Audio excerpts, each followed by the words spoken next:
자, 그리고 채권 얘기를 좀 해볼게요. 채권. 초핵심 내용만. 초간단하게. 어디 가서 채권 그 영상 보실 필요도 없고 그냥 여기서 한 20분 정도만 들으시면 채권에 대한 기본적인 내용 다 끝나는 겁니다. 채권은 기본적으로 뭔지는 다 아시죠? 공공기관이나 기업이 돈을 빌리면서 발행하는 일종의 차용 증서입니다. 그러니까 채권을 사면은 돈을 빌려준 채권자가 되는 거예요. 근데 이 채권의 가장 큰 특징은 거래 가능한 차용 증서예요. 그러니까 내가 A에게 돈을 빌려주면서 받은 채권을 B란 사람에게 팔면은 이 B가 A에게 돈을 받을 권리를 나한테서 양도받는 거예요. 그리고 이 B가 또 이 차용 증서를 C라는 사람한테 팔면은 이제는 이 돈을 빌린 사람은 나도 아니고 B도 아니고 C한테 돈을 주면 되는 겁니다. 이렇게 거래 가능한 차용 증서라는 게 채권입니다. 채권의 장점이 뭐냐 그러면? 특장점은 명확해요. 채무자가 파산하지만 않으면, 그러니까 채무 불이행이 되지만 않으면 원금이 보장되는 상태에서 이자까지 받을 수 있다는 게 채권의 가장 큰 특징이에요. 그런데 리스크가 있습니다. 일단 첫 번째, 당연한 거죠. 채무 불이행입니다. 파산하는 순간 휴지 조각입니다. 채무 불이행하면 그걸로 끝이에요. 그리고 두 번째, 실질 수익률 마이너스. 이게 굉장히 중요한 부분이죠. 예를 들어서 이런 거예요. 지금 2년물 채권 수익률이 3.37%입니다. 그러니까 2년물 채권 이자가 평균적으로 4.37%입니다. 4.3% 정도의 이자를 가지고 있는데 지금 우리가 CPI가 지금 몇 퍼센트 얘기하고 있죠? 7점 몇 퍼센트 얘기하고 있잖아. 그리고 지난 분기 평균적인 CPI가 한 8% 정도였어요. 그러니까 내가 4% 이자를 받았는데 인플레이션이 8%가 일어났어. 내가 10,000원을 1년 전에 채권을 샀는데 그거를 이자까지 포함해서 1,400원으로 받아서 신나서 1년 전에 사려고 했던 거 사러 갔더니 1,800원이 돼 있는 겁니다. 그럼 나는 10,000원을 맡기고 1,400원을 받아서 사러 갔더니 1,800원이 돼 있으면 내가 돈을 번 거예요? 잃은 거예요? 잃은 거잖아.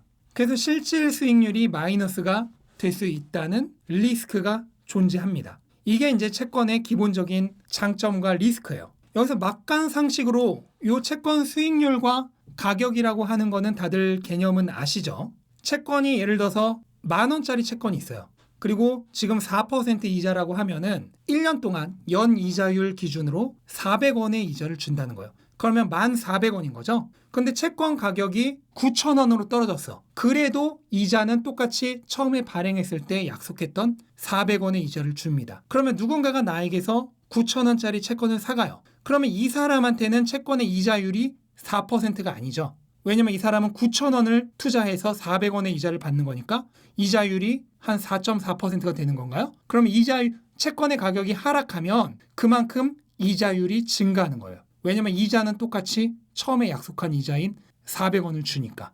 그래서 채권 이 수익률이라고 하는 게 올라갈수록 채권 가격은 떨어진 거고 반대로 내려갈수록 채권 가격은 올라간 겁니다. 이건 이제 기본적인 상식이고 이 이자의 지급 방식이 조금 달라요.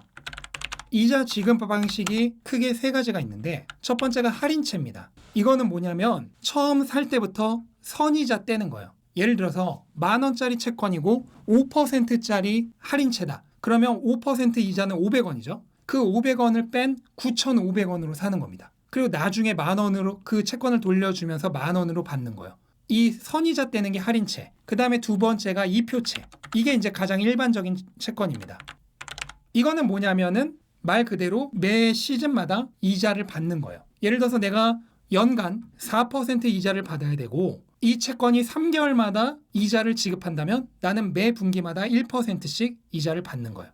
근데 채권마다 매달 이자를 지급하는 애도 있고 3개월마다 지급하는 애도 있고 6개월마다 지급하는 애도 있고 1년마다 지급하는 애도 있고 그건 다 달라요. 그리고 마지막이 만기채입니다.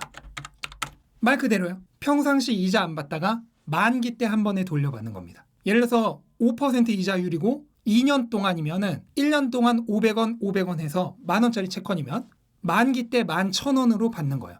근데 이 만기채도 두 개가 있는데 단리채와 복리채가 있어요. 단리채는 말 그대로 그 단리로 계산을 해서 만기 때 받는 거고 복리채는 그 이자를 복리로 계산해서 만기 때 한 번에 받는 겁니다. 이렇게 세 가지 형태의 채권이 있다는 거를 기본적으로 알고 있어야 돼요. 그럼 이 채권은 어떤 경우에 사야 될까? 이게 진짜 중요한 부분입니다. 요즘 뭐 채권 사람들이 엄청나게 관심이 많고 채권에 돈이 몰린다 어쩌고 하는데 우리는 기본적으로 그렇게 사람들이 관심 많다고 해서 사는 사람들이 아니죠. 그거는 이제 하수의 투자법이죠. 사람들이 와 이거 좋다 하고 몰려갈 때 사고 또 와 이거 좋다 할 때 저기 몰려가서 사고 그거 하지 말라는 거잖아요. 그럼 이 채권은 어떤 경우에 사야 될까? 기본적인 포지션은 변동성 적은 현금성 자산입니다. 이게 일단 기본적인 포지션이에요. 이걸 알고 있어야 돼요. 변동성이 적은 현금성 자산 포지션이라는 거를 우선 기본 전제로 깔고 갑니다. 다만 완전한 현금인 예금 적금보다는 이자가 높다. 대신 변동성이 크다. 이게 예금 적금과는 다른 겁니다. 채권이. 예금 적금은 이자율이 너무 터무니없이 낮죠. 인플레이션 절대 보전 못하죠. 하지만 채권은 예금 적금보다는 이자율이 높다. 대신 가격의 변동성이 존재한다. 이게 똑같은 현금성 자산이지만 다른 점입니다.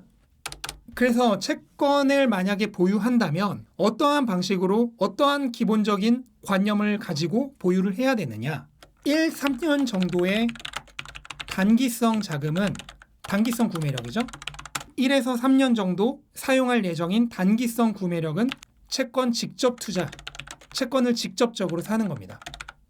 그리고 2에서 5년 정도 중기성 구매력은 채권 간접 투자. 간접 투자라고 하는 거는 펀드나 ETF 같은 채권 상품을 사는 거예요. 그 채권 자체를 직접 사는 게 아니고 이렇게 나누어서 보유를 합니다. 제가 늘 말씀드리지만 현금도 자산이에요. 엄밀히 말해서. 현금, 예금 적금, 채권, 외화, 그리고 가치주, 지수 인덱스 ETF, 성장주, 초장기 성장주, 비트코인, 알트코인 이런 것들은 전부 구매력이라고 하는 진짜 돈을 담아두는 배터리예요. 그래서 내 시간 지평과 사용 목적에 맞게 그 배터리들의 구매력을 나눠서 보관해야 된다고 제가 계속해서 말씀드렸죠. 그 중에서 1년에서 3년 정도에 사용할 계획이 있는 플랜이 있는 단기성 구매력은 채권을 직접적으로 구매할 수 있고 2에서 5년 정도의 중기적인 구매력은 채권을 간접 펀드나 ETF를 통해서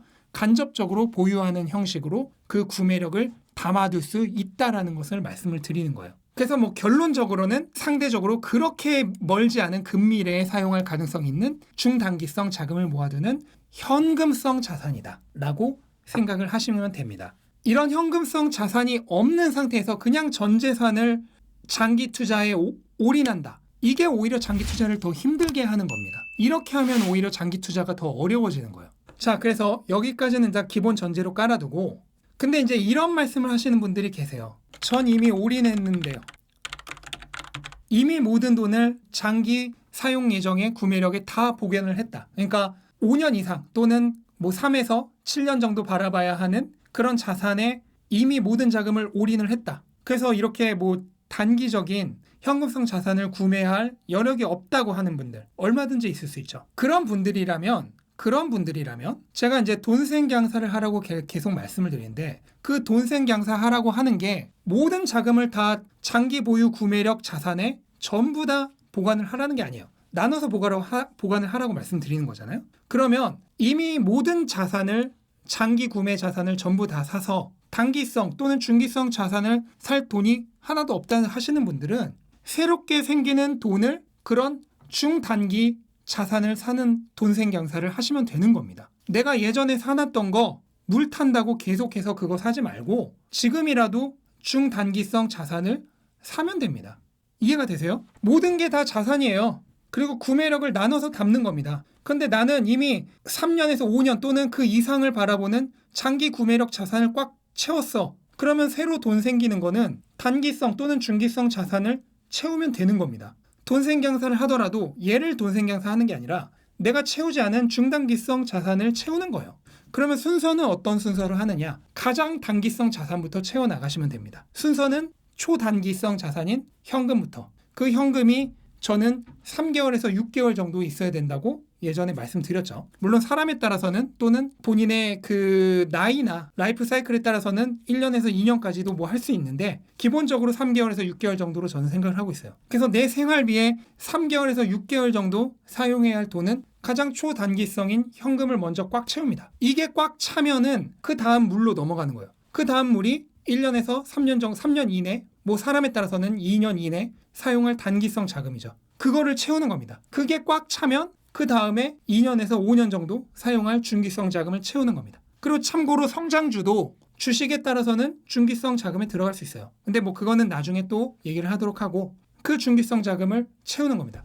그게 모두 다 차면 그 다음에 장기성 자금을 채우는 거예요. 이게 순서죠. 근데 나는 이미 장기성 자금에 모든 돈을 다 올인을 했어. 그러면 앞에서부터 다시 채워나가면 되는 겁니다.